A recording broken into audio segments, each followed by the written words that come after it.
I'm gonna see if I can do it one-handed. I already pulled the harness off. Hey, come on, get off the wiper too. I already pulled the, drop my switch, harness off for the switch. Now the switch, if you guys don't know, you just pull it out like so. It's got this little button right here. You push it in and then you can, I'm not gonna be able to do it one-handed. But you push it in, there we go. Pull that guy out, throw it off there. And this is just like a big plastic washer. You undo it and that's how you get that switch out. Pretty simple. So I'm gonna pull that out. So since we can't be 100% confident into these switches with just plugging them and switching them, I'm gonna go ahead and test these switches out and I'm gonna show you how to do that right now. Okay, start by testing out your switch. You got to kind of know what kind of switch you got here. Basically, this design is a, oh, that's great. There's a rat turd in there. Cool. It's a design from 60s all the way to the 90s. There's 7-pin, 8-pin. We're going to be working with the 7-pin style because that's what both of these are. And if you don't know what the 7 pins are, of course, 1, 2, 3, 4, 5, 6, 7. There's 7 pins there. So we're going to go through, identify what these pins are, what they do, and then we're going to show you how to test them. So you're going to need your switch. You're going to need some kind of a jumper wire with little jumper majiggers on it. You're going to need a 12-volt source. I have a 12-volt source here. I got a little float cable charger thing, and it's plugged in. And a multimeter. So go ahead and you just test my voltages. So I got a base number of, where are we at? Yeah, my base number on the multimeter, if you guys can see, about 14.2827. So I'm gonna write that down just so we know what to expect off of our voltages. So first thing you're gonna want to do is we're gonna have to identify these knobber jiggers here. Okay, so let's I got it drawn out here so you can see, and this is outlined to match the outline of this. Front of the knob, this is the knob. It's off. So let's start with this little pin right there. Can you see it right there? Can you see it? That is right in here. That is a ground. So we're gonna put G for ground, or good, whatever. Next we got number 1, which is right there. And number 1 is I'm gonna write my other pen here. It's a 12-volt constant source. So we're gonna put 12 V's plus. Remember that. Constant 12-volt source. That's that one. This one right here, this is the number 2 pin. I'm gonna label these 1, 2, and 3 as they are marked on the thing. So number 2,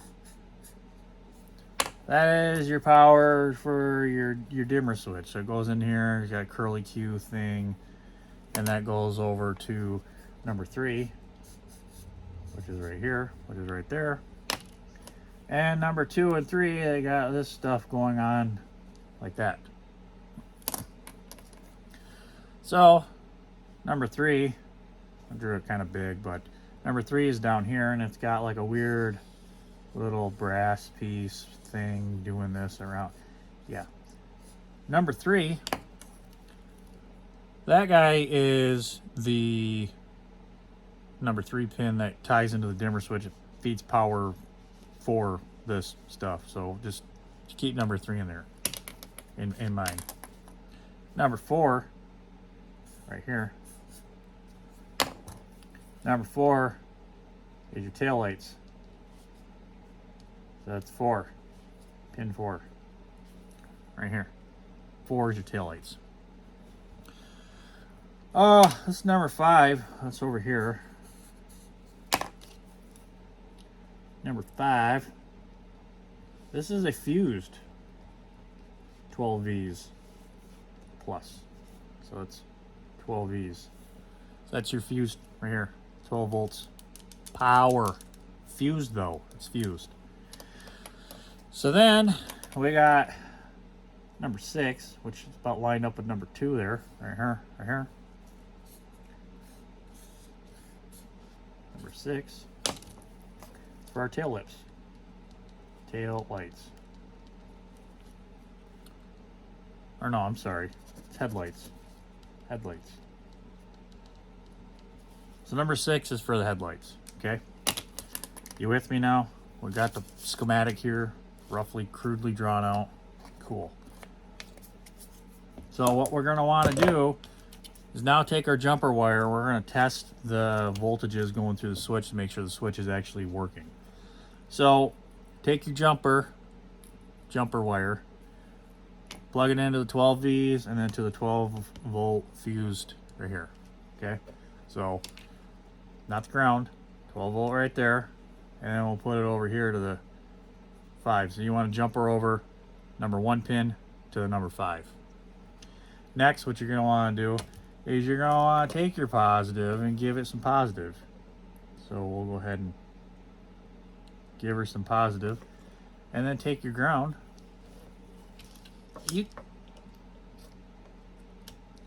could ground it out on that pin, or just ground out the frame of the casing here, which that's what I'm going to do, because these pinchers are a little obnoxiously large. So yeah, we'll ground it out there. There's a tab there. I could use that, but for sake of sake, we're going to do that. So how do we know that we got power going through the case of this? Oh, let's just test it really quick. We could test this wire over here with the body of the switch, and we're getting power to it as well. So it's working. So we know that we got power to the switch and it's properly set up.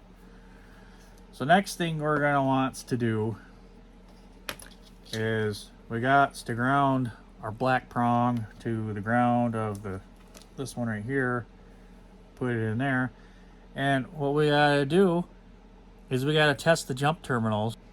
So we'll just go ahead and put it on here, and mind you, the switch is in. We don't have anything going on. You might get a little voltage bouncing, but we shouldn't have much voltages in there. Go to pull the parking lights out, and we got our voltages. They jumped up. We're within spec. We're 14.2. So we know our parking lights are working on this switch. We got our 14.8 on our parking lights. We shut this parking light switch off. Goes to 0, whatever. Come all the way out with our headlights out, and we still got the same. So we know that's good. Move over to our headlight terminal, which is number 6 on the pin here. If you can get it on there. And we shouldn't have any power on here when we pull our parking lights out. So pull them out.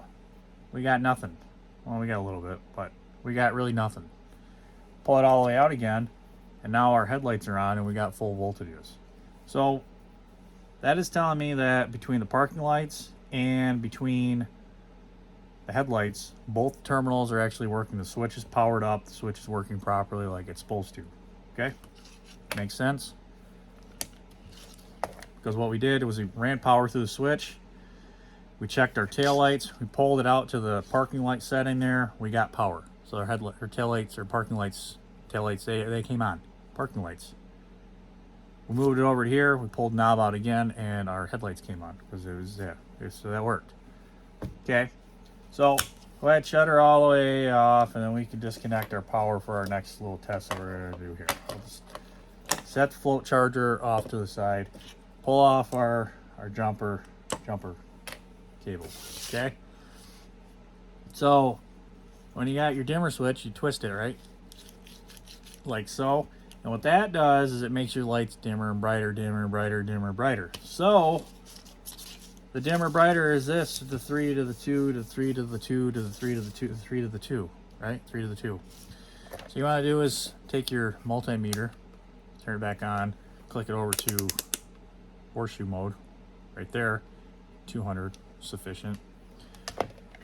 And it doesn't matter which one you touch on which terminal, ground or positive, just touch 2 to 3, okay? And on 2 to 3, we got nothing. But if you watch that, as we go to crank our terminal over, we're starting to get resistance. And what that's doing is it's telling me that the resistance, the dimmer switch part, is actually working. And when you finally got it all the way over to the stop point, it should be right around 5. Somewhere in there, it's bouncing around a little bit, but it should be around 5. We got the resistance doing the resistance things with the ohms and this, and we know that our dimmer switch is actually working. So this switch, the one that came out of Angus, is good. So let's quick test out our other one. I'm gonna get it hooked up and then I'll be back. Okay, back all ready to go. We got our switch set up. So we have one jumpered over to number 5. Let's just go ahead and make sure we got power going to the system here. Touch the body of this and we'll touch it to here.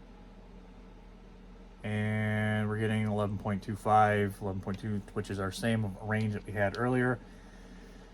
And to make sure that we got power going through the jumper feed like we're supposed to. Yes, we got power going through there as well. So we're good there.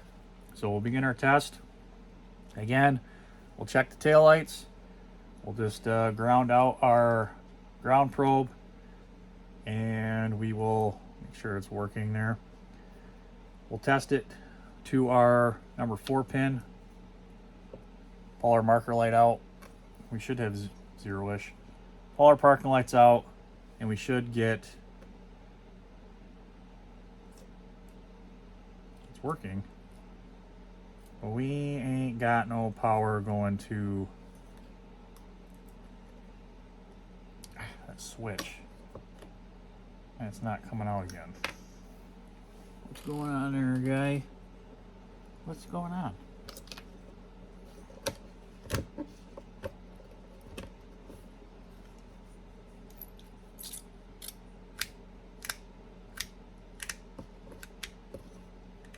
Okay.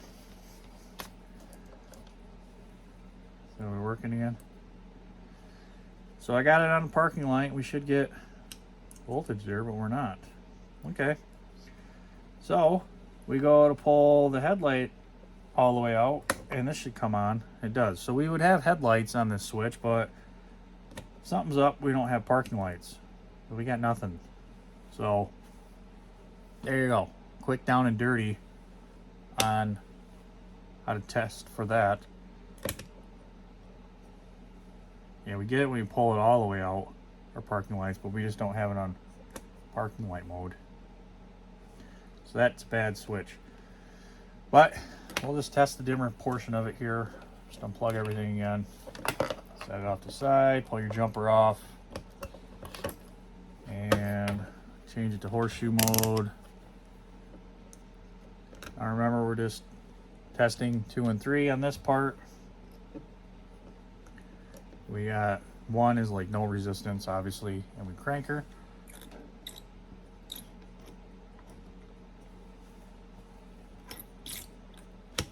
We got nothing. So this switch is junk. We got no dimmers, we got no parking lights. And my guess is it's probably because it's got mouse feces all over it and it's been peed on multiple times, but good to know. That's how you test your switches.